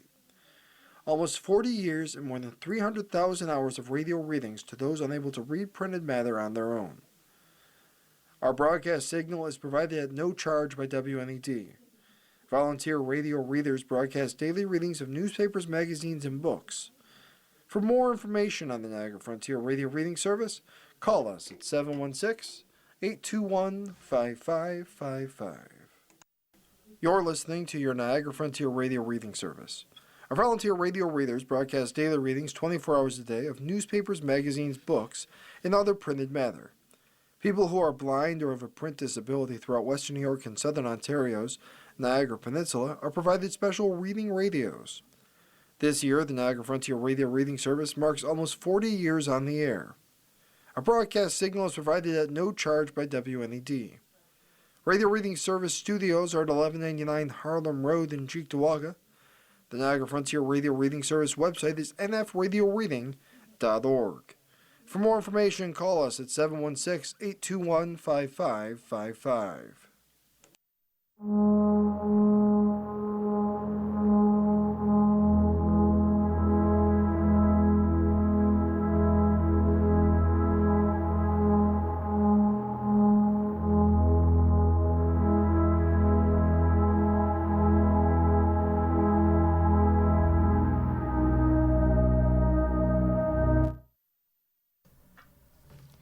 The Niagara Frontier Radio Reading Service now presents a serialized reading of the